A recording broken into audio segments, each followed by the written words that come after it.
बिस्मिल्लाहिर्रहमानिर्रहीम। आप सबको डे 3 में मैं वेलकम करता हूँ। डे 3 का हमारा टॉपिक है कंट्रोल फ्लो। कंट्रोल फ्लो क्या मतलब जी? देखो, हमने किसी फ्लो का कंट्रोल करना है क्या? अभी भी समझ नहीं आई आपको? फॉर एग्जाम्पल, अगर आप कॉलेज में दाखिल होना है तो कॉलेज के गेट के ऊपर कहा जाता है कि शो योर कॉलेज कार्ड। अगर कॉलेज कार्ड आप शो करें तो आपको वॉचमैन चौकीदार कॉलेज में दाखिल होने दे, नहीं तो के ना भाई ना, घर जा और जाके कॉलेज कार्ड लेके आ। इसका मतलब है आपके फ्लो को कोई बंदा बैठ के कंट्रोल कर रहा है और उसका नाम है कॉलेज के गेट पे वॉचमैन। तो कंट्रोल फ्लो किसी भी कोड ने किधर को मूव करना है, उसकी मूवमेंट क्या होगी, उसने कौन सा काम कब करना है, ये कंट्रोल फ्लो किसी ने तो करना है ना। और ये कंट्रोल फ्लो किसने करना है? ये इफ और एल्स कंडीशन ने करना है। इफ और एल्स क्या मतलब? If you have a college card then enter your class. और एल्स, एल्स का मतलब है अगर कॉलेज कार्ड नहीं होगा तो उस सूरत में क्या होगा। प्रिंसिपल ने इंस्ट्रक्शन वॉचमैन को दी है, तुम एल्स कर दो, इस पर कॉलेज कार्ड नहीं, एल्स बाहर जा, कर जा, ठीक है, और कॉलेज कार्ड लेके आ। तो ये कंट्रोल फ्लो इफ और एल्स कंडीशन ने करना है। जैसे मैंने आपके सामने एक बड़ी आसान सी एग्जांपल रखी है। ये शख्स मूव करके जा रहा है और इसकी ख्वाहिश है कि मैं फ्लाई करूं एरोप्लेन के ऊपर। तो रास्ते में यहाँ पे टिकट बहुत आ गया, या यहाँ पे कोई चेक करने वाला आ गया और कहता है do you have a ticket. Ticket के आगे क्वेश्चन मार्क लिखा हो, क्या टिकट है तेरे कोल? अब क्या दो ऑप्शंस होंगी, या तो वो कहेगा यस, मतलब यस को हम ट्रू भी कह सकते हैं, कंडीशन सेटिस्फाई होगी, ये टिकट वाली कंडीशन सेटिस्फाई होगी, ट्रू हो गई। या होगी नो, कोई टिकट नहीं है, यानी टिकट वाली कंडीशन फॉल्स होगी, सेटिस्फाई नहीं होगी। अगर ट्रू होगी, टिकट है, तो जा तू फ्लाई कर जा। और अगर नो है, फॉल्स है, तो can not fly first by a ticket. तो कंट्रोल फ्लो किसने किया? यहां पर एक कंडीशन ने किया। इस कंडीशन ने कंट्रोल को फ्लो किया, तो यहां पे ही उस कंडीशन को एग्जीक्यूट करेंगे, हम रन करेंगे, ताकि either the man has to move forward direction or in the below direction. इसको मूव करवाने के लिए कंट्रोल फ्लो होगा। यहाँ पे मैंने इसका फ्लो चार्ट बनाया। देखें, ये वो शख्स आ रहा है, आगे एक कंडीशन होगी, तो कंडीशन या तो सेटिस्फाई हो जाएगी, ट्रू हो जाएगी, या फॉल्स हो जाएगी। कंडीशन सेटिस्फाई हो जाएगी तो वो क्या कहेगा, एक काम करवाएगा, या कि फ्लाई कर जा। और अगर फॉल्स होगी तो वो कहेगा नहीं भाई, कोई और काम पे लगा देगा, कहेगा तुम घर चले जाओ। ठीक है, ओके जी। उसके बाद जरा देखें, मैं पाइथन ऑपरेटर्स के बारे में बताता हूँ। ऑलरेडी पाइथन के ऑपरेटर्स कर लिए हमने, कुछ याद होगा ना? ओके जी, याद, अभी याद है। ये देखो, ये इससे पहले मैंने आपको बताया, ये इक्वल का साइन हम मैथ में पढ़ते हैं, लेकिन पाइथन में इसे असाइनमेंट ऑपरेटर कहते हैं। क्या मतलब? ये किसी वेरिएबल को एक वैल्यू असाइन करता है। ये किसी वेरिएबल को एक वैल्यू असाइन करता है, आगे मैं कोड में आपको बताऊंगा। इसे असाइनमेंट पैरामीटर, असाइनमेंट ऑपरेटर कहेंगे। और जब भी इक्वल करना है तो आपको डबल इक्वल वाला साइन डालना है। ये देखो भाई, डबल इक्वल वाला। ओके जी। अगर नॉट इक्वल होगा तो ये साइन होगा, अगर आपके पास ग्रेटर होगा ये साइन होगा। यहाँ पे देखें, ग्रेटर देन और इक्वल का साइन होगा तो ये, लेस देन का साइन ये, लेस देन और इक्वल का ये साइन। लास्ट वाला मॉड्यूलो ऑपरेटर, ये मैं आपको अलग से फिर बताऊं। ओके जी, अब आ जाए आप इफ और एल्स कंडीशन के ऊपर। जो मैंने भी बताई थी उसको मैंने यहाँ आसानी के लिए लिख दिया। देखें भी, इफ के बाद हमेशा कंडीशन लिखी जाएगी, और कंडीशन जैसी खत्म होगी उसके बाद कोलन लिखेंगे।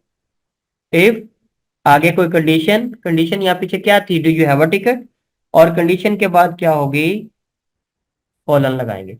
और कॉलन के बाद नीचे वाला पैराग्राफ आपने कहाँ से शुरू करना है, स्पेस छोड़ के करना है, स्पेस छोड़ के, स्पेस छोड़ के फिर कोई फंक्शन। यहाँ पे क्या है, कंडीशन सेटिस्फाई हो जाती है, सेटिस्फाई मतलब उसके पास टिकट होता है, तो यू कैन फ्लाई, तो यहाँ पे यू कैन फ्लाई हम लिखेंगे थोड़ी देर बाद। लेकिन स्पेस छोड़ के, ये स्पेस कितनी छोड़नी है? आप अपने कीपैड पे देखें तो वहां पे लेफ्ट साइड पे ऊपर से नीचे तीसरा बटन टैब का होगा, एक टैब का बटन दबा देंगे, ऑटोमेटिकली स्पेस छूट जाएगी। अगर ये कंडीशन फॉलो होगी, उसके पास टिकट है, तो ये वाला काम होगा, यानी वो फ्लाई करेगा। और अगर सर टिकट नहीं है तो फिर की बनेगा, फिर एल्स वाला पार्ट फॉलो होगा, ये एग्जीक्यूट हो जाएगा। एल्स के सामने कोई कंडीशन नहीं लिखनी भाई, सुनो सुनो सुनो, एल्स के सामने कोई कंडीशन नहीं लिखेंगे।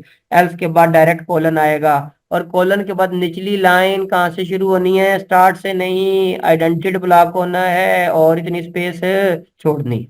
ठीक है जी। तो अब मैं इसे रेपलेट के ऊपर जाके इम्प्लीमेंट करता हूँ। कहाँ है रेपलेट, यहाँ है रेपलेट। ओके जी, ये रेपलेट पे आ गया मैं सबसे पहले वो ब्लॉक लिखता हूँ जो भी मैंने लिखा था। इफ के बाद क्या लिखूंगा, इफ के बाद मैंने एक कंडीशन लिखी थी और आगे कॉलन लगा दिया था। कॉलन के बाद ऑटोमेटिकली देखें ये स्पेस छूट गई है, ऑटोमेटिकली इतनी स्पेस है, वो खुद ही छोड़ देता है। जैसे ही आप इसके बाद एंटर करेंगे तो वो एक मुनासिब स्पेस खुद से छोड़ देगा, बड़ा ही समझदार है रेपलेट। अब कंडीशन अगर फॉलो होगी तो ये वाला काम करना है, और सर अगर फॉलो नहीं होगी तो एल्स, जैसे ही एल्स का ब्लॉक लेंगे वो दोबारा से आपने जीरो वाली लाइन से शुरू करना है। स्पेस कब छोड़नी है भाई, आइडेंटिटी ब्लॉक कब करना है, कॉलन के बाद जितना भी लिखे जाएंगे वो आइडेंटिटी होगा इफ के अंदर अंदर। और एल्स के आगे कोई कंडीशन नहीं लिखी, और एल्स स्टार्ट से शुरू किया, इसके सामने कॉलन है, कॉलन के बाद दोबारा से स्पेस आ जाएगी, आइडेंटिटी ब्लॉक होगा, तो डू दिस, ये आ गया। अब मैं फर्स्ट वाली जो एग्जांपल थी उसके ऊपर इसे लेके जाता हूँ। क्या था वो, टिकट वाला सारा जो भी मामला था वो करते हैं। तो कंडीशन पहले मैं ऊपर उससे कंडीशन लेता हूँ, क्या यार तेरे पास कोई टिकट टुकट है ते बोल। तो क्या लिखूंगा मैं, do you have a ticket, अगर तुम्हारे पास टिकट है, ये जी टिकट आ गया उसके पास। ठीक हो गया। टिकट आंसर में यस और नो में लिखना चाहता हूँ, यस और नो बताओ तुम, यस और नो बता दी। इस इनपुट को मैं, अब देखो मैं यहाँ पे इक्वल कर दिया। अच्छा अब मैं ये लेता हूँ, ये टिकट था ना, तो मैं इसे लिख देता हूँ टिकट की इन। अब गौर करें, मैंने थोड़ी देर पहले जो बताया था, ये क्या सिंगल इक्वल है, सिंगल इक्वल असाइनमेंट ऑपरेटर होता है, ये इक्वल का साइन नहीं होता। क्यों, मैंने कहा जब भी किसी वेरिएबल को कोई नाम देना हो तो सिंगल वाला इक्वल डालना है। देखो भाई, सिंगल वाला इक्वल, सिंगल वाला इक्वल, इसके आंसर एक नहीं दो पॉसिबल हो सकते हैं, यस भी हो सकता है और नो भी हो सकता है। तो एक वेरिएबल के आंसर बहुत सारे हो सकते हैं, मल्टीपल हो सकते हैं, तो दरमियान में आपने सिंगल इक्वल डाल। अगर उसका आंसर सिर्फ एक ही हो और बदल ही ना सके तो फिर आप क्या करेंगे, सिंगल इक्वल। अब यहाँ पे कंडीशन क्या आएगी, यस और नो आएगी, तो मैं कंडीशन में खत्म करता हूँ, यहाँ पे एक्चुअल कंडीशन लिखता हूँ, TIC की टिकट, और ये आ जाएगा इनपुट। टिकट इनपुट क्या होनी चाहिए, यस या नो होनी चाहिए, यस।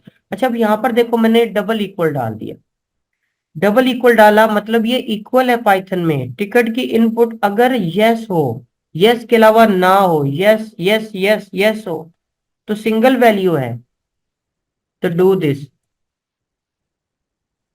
क्या होगा, यहाँ पे मैं प्रिंट करवाता हूँ, मैं कहता हूँ you can fly on plane, ये। और अगर उसके पास टिकट नहीं है तो एल्स वाला पार्ट एग्जीक्यूट हो जाएगा। तो मैं यहाँ क्या लिखता हूँ, ये प्रिंट, अच्छा, first buy a ticket, first buy. अब मैं इसे रन करता हूं और देखते हैं भाई क्या आता है।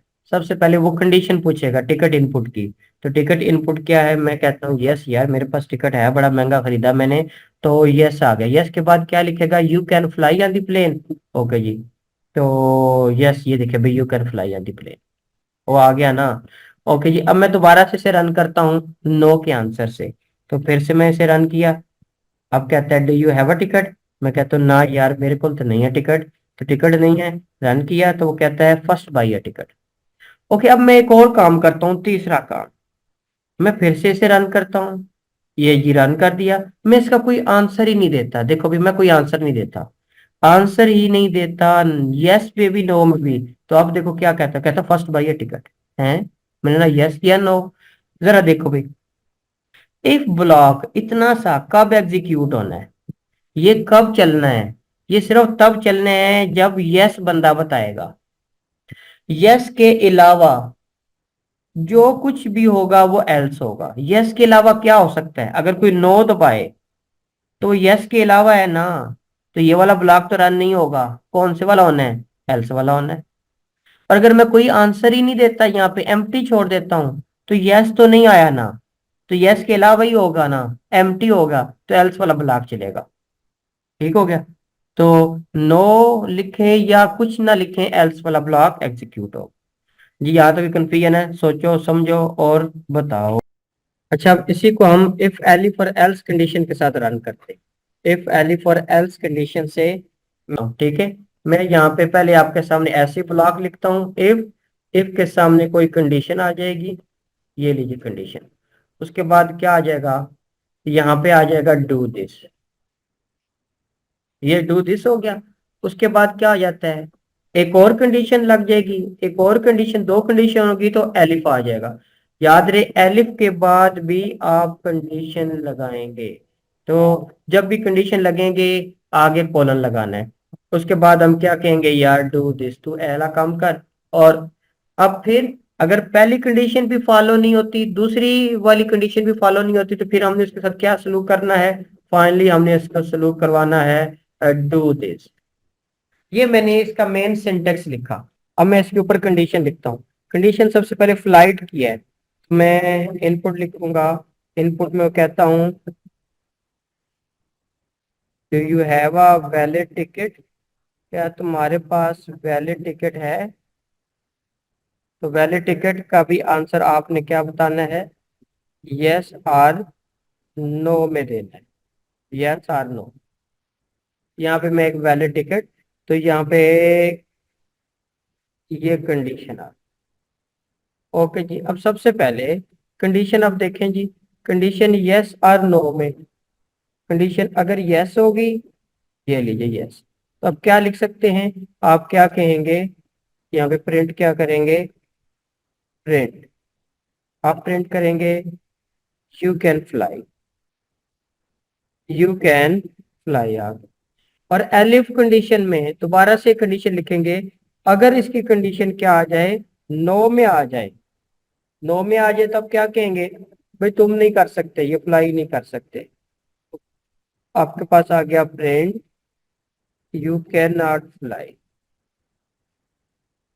आप फ्लाई नहीं कर सकते। अच्छा, अब अगर वो यस और नो दोनों में से कोई आंसर ही नहीं देता, तो अब रिजल्ट क्या होगा, हम क्या कहेंगे, फिर से कहेंगे no answer is given, no answer is given, पूरा आंसर दिया ही नहीं है।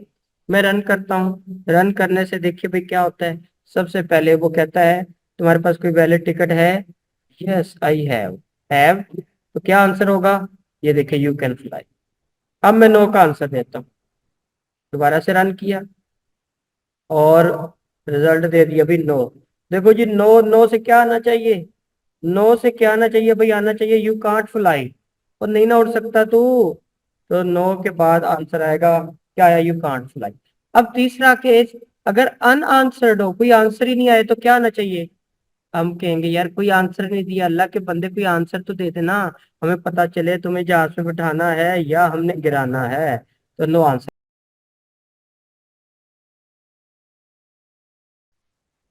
ये मैंने इसका मेन ब्लॉक बनाया। अब इफ में यहाँ ऊपर कंडीशन, अब मैं इफ एलिफ में कंडीशन लगाता हूँ, ऊपर मैं यहाँ पे इनपुट लिखता हूँ एज की, इनपुट लिख देता हूँ, क्या are you 18 year old, are you 18 years old. इसका आंसर आपने बताना है यस और नो में बताना, आपने यस और नो में। ओके जी, तो ये है इनपुट कंडीशन, इसे मैं यहाँ पे कंडीशन ही लगा देता हूँ। ओके जी, अब इफ एलिफ में कंडीशन का आंसर ये यस होगा या ना होगा। तो सबसे पहले मैं पहली कंडीशन में क्या लिख देता हूँ यहाँ पर, ये कंडीशन, फर्स्ट कंडीशन पहली यस। अगर कंडीशन यस है तो वो क्या कर सकता है, मैं क्या लिखता हूँ, प्रिंट यू कैन कास्ट वो, या अच्छा दूसरी कंडीशन, पहली बार मैंने कंडीशन लिखा। अब इसी कंडीशन का सेकंड पार्ट क्या है, सेकंड कंडीशन क्या बन सकती है, यहाँ पे पता है डबल इक्वल डालना है। सेकंड कंडीशन, सेकंड कंडीशन में अगर नो आएगा तो अब क्या लिखेंगे, अब तुम बोर्ड कास्ट नहीं कर सकते, बोर्ड कास्ट नहीं कर सकते तो मैं प्रिंट लिखूंगा और यहाँ लिखूंगा यू कैन नॉट कास्ट बोर्ड। आप बोर्ड कास्ट नहीं कर सकते। अच्छा अब ये भी होगा ना, इसका आंसर यस और नो में अगर वो देते ही नहीं है, अगर देगा तो पहला इफ ब्लॉक रन हो जाएगा। अगर वो इसका आंसर नो में देता है तो एलिफ ब्लॉक रन हो जाएगा। और अगर इसका आंसर ही नहीं देता तो हम क्या लिखेंगे। अब आपने यहाँ पे इसका कोई आंसर नहीं दिया, मैं फिर से प्रिंट लगाता हूँ और मैं यहाँ पे लिखता हूँ क्या भाई, नो आंसर इज गिवन। तुमने कोई आंसर ही नहीं दिया तो हम क्या बताएं। ओके अब मैं इसे रन करता हूँ। अब इफ एलिफ और एल्स कंडीशन की मदद से मैंने लिखा। ओके जी, मैं अब यहाँ पे यस लिखता हूँ। अब खुद सोचें यस के बाद क्या प्रिंट होगा, ये यू कैन कास्ट। तो इधर वापस आ जाए, ये आ गया यू कैन कास्ट। मैं अब दोबारा से रन करता हूँ, रन किया। अब मैं नो लिखता हूँ तो देखिए भाई नो लिखने पे एलिफ ब्लॉक रन होगा, और नो लिखने से एलिफ ब्लॉक रन होगा ना। ये मैंने नो लिखा, तो अब नो के बाद उसने ये दिया यू कैन नॉट कास्ट।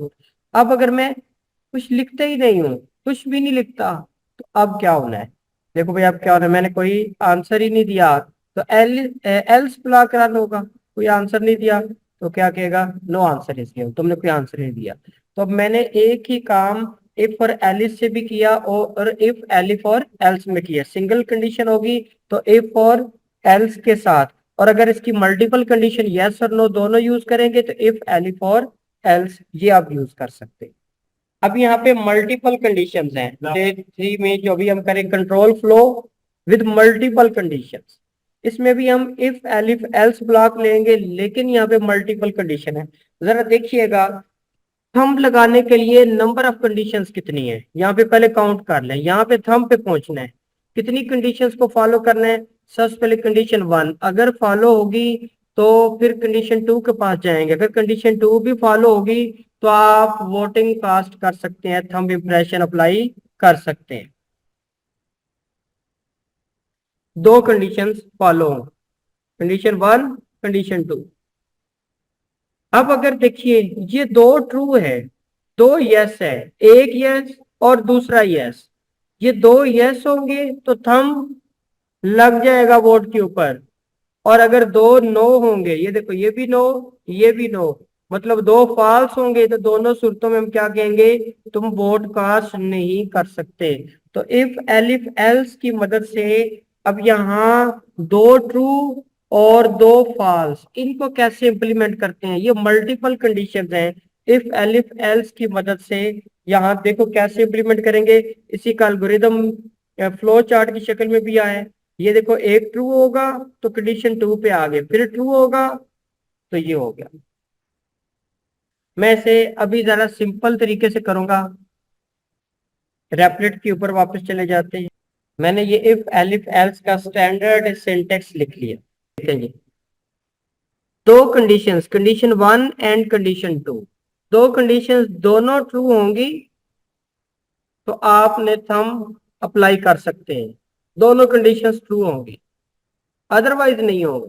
भाई दोनों कंडीशंस ट्रू होनी चाहिए, तो दोनों कंडीशंस अभी ट्रू। मैं यहाँ पे दो कंडीशंस पहले ऊपर लिखता हूँ। यहाँ पे मैं लिखता हूँ कंडीशन 1। कंडीशन 1 पहले उससे पूछूंगा मैं कि यार तो इनपुट दे दे। तो कंडीशन 1 में पहला हम बोर्ड कास्टिंग में पहला उससे क्वेश्चन क्या किया था कि आर यू 18 ईयर्स ओल्ड। तो लिखा भाई are you 18 years old. Answer किस में देना है, आंसर देना है यस और नो, यस और नो, ये पहली कंडीशन। ओके, अब एक और कंडीशन भी मैं यहाँ पे लगाता हूँ, कंडीशन 2। कंडीशन 2 में क्या होगा, यहाँ पे फिर मैं इनपुट लेता हूँ। दूसरा क्या है, do you have a valid, do you have a valid CNIC, क्या तुम्हारे पास कोई वैलिड CNIC भी है या नहीं है। यहाँ पे भी मैं क्या लिखता हूँ, यस और नो से इसका आंसर लिया जाएगा। यस आ गया और नो आ गया। अच्छा अब आप देखिए भाई, दो कंडीशंस हैं। अब गौर से समझिएगा, यहाँ पे मल्टीपल कंडीशंस है, मल्टीपल कंडीशंस है। मल्टीपल कंडीशंस में मेरे पास दो कंडीशन ट्रू होनी चाहिए तब ब्रॉडकास्ट होगा। मैं यहाँ पे एक कंडीशन वन कर दिया, ये देखिए कंडीशन वन, यस। अब एक और भी तो कंडीशन है, ये दोनों यस होंगे तो ब्रॉडकास्ट होगा। मैं अब देखो भाई, ये बड़े गौर से देखो, मैंने एंड लगा दिया। ये एंड आपकी प्लेन इंग्लिश में है, एक पहली कंडीशन ये लगा दी मैंने, दूसरी कंडीशन एंड के बाद फिर लगा दी मैंने। अब ये देखो भाई, ये कंडीशन टू हो गई। कंडीशन टू क्या है, यस। तो दो यस आ गए। अब अगर ये दोनों यस हुए, देखो फर्स्ट कंडीशन भी यस होगी, सेकंड कंडीशन भी यस होगी, तो बताइए डू समथिंग क्या होगा। होना क्या है सर, यहाँ पे वोट कास्ट कर दो और की होएगा। चलो जी वोट कास्ट कर दो, कास्ट योर वोट। ये मल्टीपल कंडीशंस, मैंने एक ही ब्लॉक के अंदर दो कंडीशंस लगा दी, दोनों सेटिस्फाई होंगी तो वोट कास्ट होगा, तो नहीं होगा। अब आप देखें, मैं फिर ये मल्टीपल कंडीशंस यहां पर लगाता हूं। अब दोनों नो, अगर दोनों ही नो होंगे तो फिर क्या होगा, दोनों नो होंगे। देखें दोनों नो कैसे हुए, ये देखिए दोनों, ये भी नो है, ये भी नो है, तो दोनों नो है तो हम क्या कहेंगे, आप दोनों सूरतों में वोट कास्ट नहीं कर सकते। दो नो, 18 ईयर ओल्ड भी तुम नहीं हो, तुम्हारे पास CNIC भी नहीं है। एलिफ में कंडीशन वन से ही हमारा काम चल जाएगा। वो कहता है मैं 18 साल का हूं ही नहीं, और जब तू 18 साल का नहीं है तो तेरे पास ID कार्ड भी नहीं होना, तू वोट भी नहीं डाल सकता। तो मैं अब कंडीशन वन ही से सारा काम चला सकता हूँ। तो कंडीशन वन से क्या आ जाएगा रिजल्ट, मैं कहता हूँ भी कंडीशन वन में अगर आ जाता है नो, तो ये वोट कास्ट नहीं कर सकता। क्यों भाई, अंडरस्टूड है ना, दोनों बार नो लिखना चाहे तो लिख सकते हैं, जैसे यहाँ पे एंड लगाया, एंड करके फिर से नो। लेकिन एक बार ही में पता चल गया कि वो 18 साल का है ही नहीं, भाई उसका ID कार्ड भी नहीं बना होगा, वो वोट भी कास्ट नहीं कर सकता होगा। तो मैं क्या लिख सकता हूँ, मैं यहाँ पे प्रिंट कर दिया, क्या प्रिंट कर दिया, you can not cast, you can not cast. अब तीसरा देखो, इफ ब्लॉक, अगर उसने यस दिया था तो इफ ब्लॉक रन हो गया, अगर उसने नो दिया था तो एलिफ ब्लॉक रन हो गया।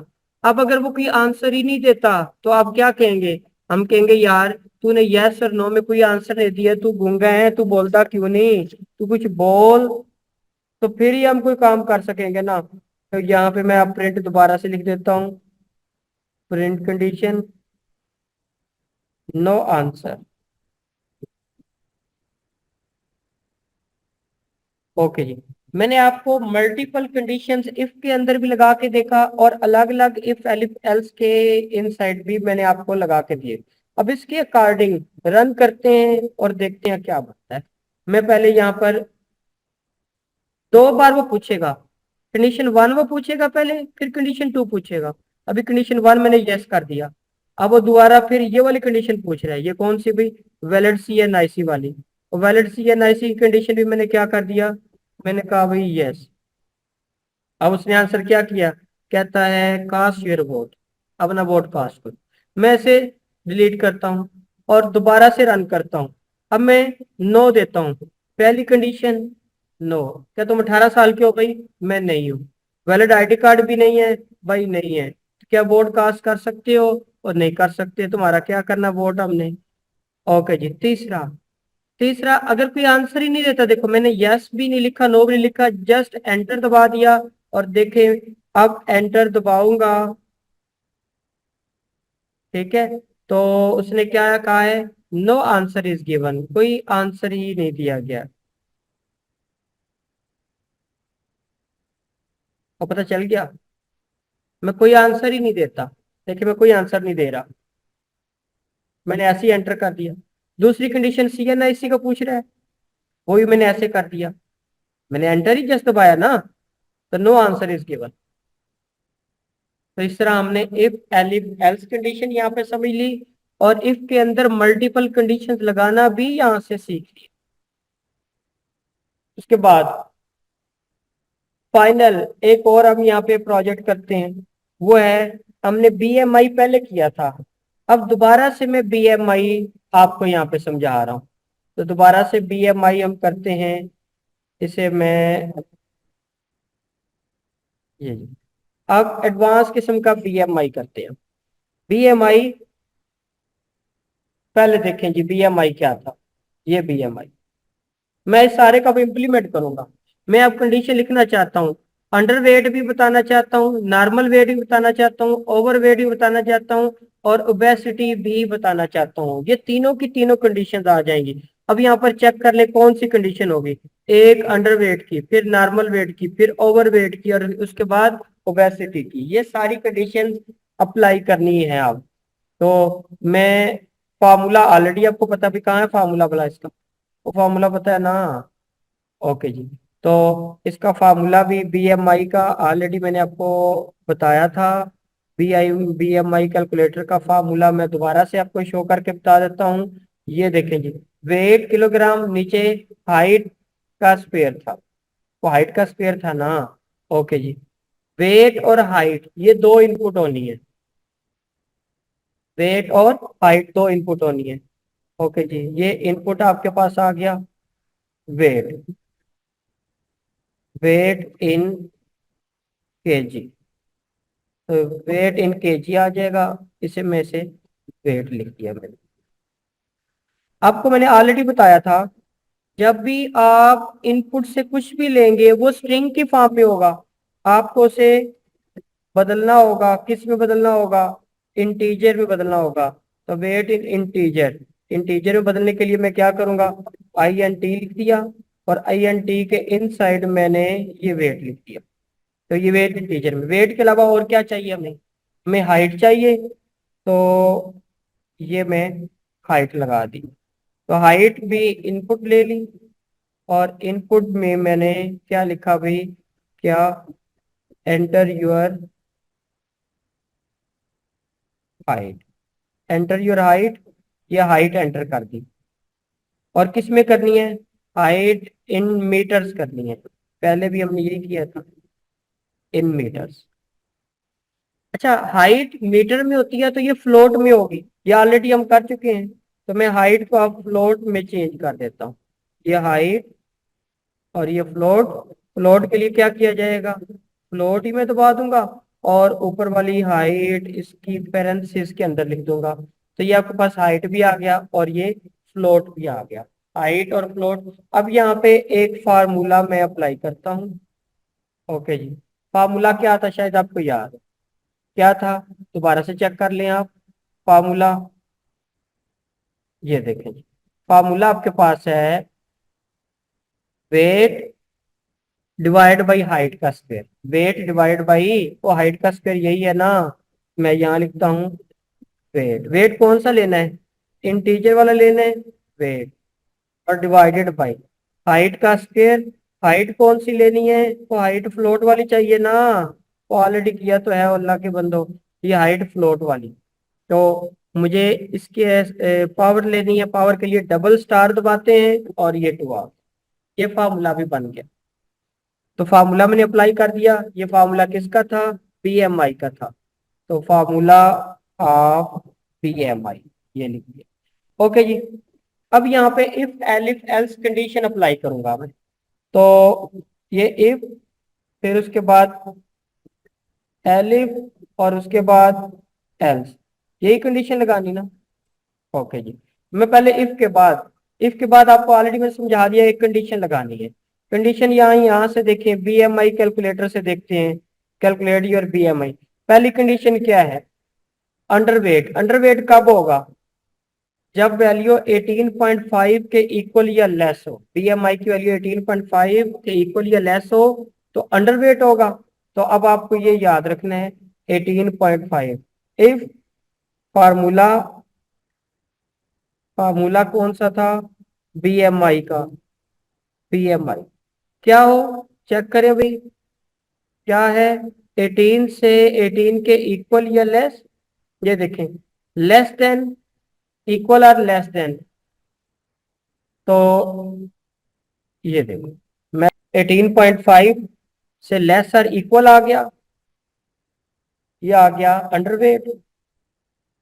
अब एलिफ कंडीशन लगाता हूं, फिर से formula of the BMI, formula of the BMI ये आ गया। अब फार्मूला ऑफ द बीएमआई की वैल्यू लेस होनी चाहिए, किससे लेस होनी चाहिए, लेस देन और इक्वल टू, लेस देन और इक्वल टू किससे होगी, 24.9, तो 24 लेस देन इक्वल टू होगी 24.9, लेस देन और इक्वल टू 24.9। अच्छा, अब ग्रेटर भी तो होनी चाहिए, बीएमआई की वैल्यू ग्रेटर, तो ग्रेटर किससे होनी चाहिए, इसकी वैल्यू ये लीजिए ग्रेटर, ग्रेटर किससे होगी, ये ऊपर वाली हो 18.5 से बड़ी होनी चाहिए, तो ये 18.5 से। अच्छा, इस केस में क्या प्रिंट होगा, तुम हो नॉर्मल, हम इसे कहेंगे ये नॉर्मल वेट। अब देखो भाई क्या कंडीशन खत्म हो गई है, जितनी बार कंडीशन चलती रहेंगी आपका एलिफ भी चलता रहेगा। अगली कंडीशन क्या, ओवरवेट, ओवरवेट है 25 से 29.9, 25 से 29.9, तो चेक कर लेते हैं 25 से 29, एक दफा फिर मैंने एलिफ ले लिया, तो एलिफ फार्मूला बीएमआई लेस होना चाहिए किससे भाई, 29.9 में डायरेक्ट ही 30 कर देता हूँ, ठीक हो गया, ये 30 से अगर कम होता है, और 24.9, ये देखिए ये ऊपर लिखा होगा ना 24.9, 24.9 से अगर ज्यादा होता है, 24.9 से अगर इसकी वैल्यू ज्यादा होती है, तो ऐसी सूरत में हम उसे क्या कहेंगे, प्रिंट हम कर देंगे, क्या कर देंगे, यार तू तो ओवरवेट है, अपना वजन घटा। और इसके अलावा अगर वैल्यू 30 से भी आगे ज्यादा हो जाए तो मैं एल्स लगा देता हूँ, इसके अलावा कोई कुछ भी आ जाए, देखो ना, अगर 18.5 से कम वैल्यू आ गई तो हम अंडरवेट कर देंगे, अगर 18.5 बीएमए वैल्यू इससे ज्यादा होगी, 24.9, 24.9 की जगह मैंने 25 ही करता हूँ यहाँ, ठीक है, आसान, 25 तक आ जाएगी तो नॉर्मल वेट। और अगर ये वैल्यू 25 से ज्यादा और 30 से कम होगी ओवरवेट, और अगर इससे भी ज्यादा आ जाए तो हम क्या प्रिंट कर देंगे, हम प्रिंट कर देंगे, यार तू तो ना बहुत ही मोटा है, ओबेसिटी। अब मैं इसे रन कर देता हूँ, ये लीजिए, एंटर योर वेट, वेट है जी 58,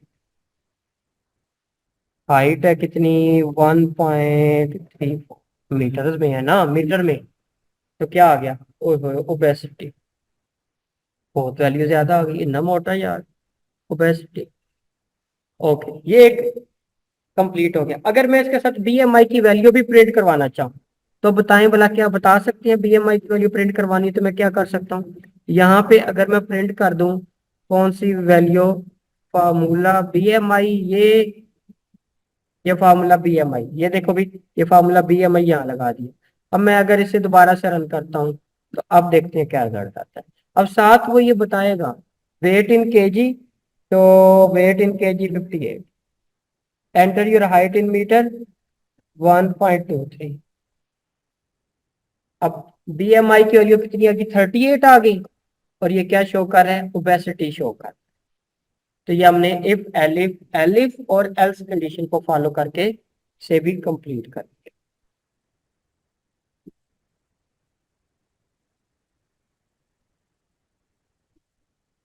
ओके जी, अपना बहुत सारा ख्याल रखिएगा जी, अल्लाह हाफिज। जो असाइनमेंट्स दिए हैं उन असाइनमेंट्स को आप कंप्लीट कीजिए और मुझे ईमेल कर दीजिए। अपना बहुत सारा ख्याल रखें। अल्लाह हाफिज, टेक केयर।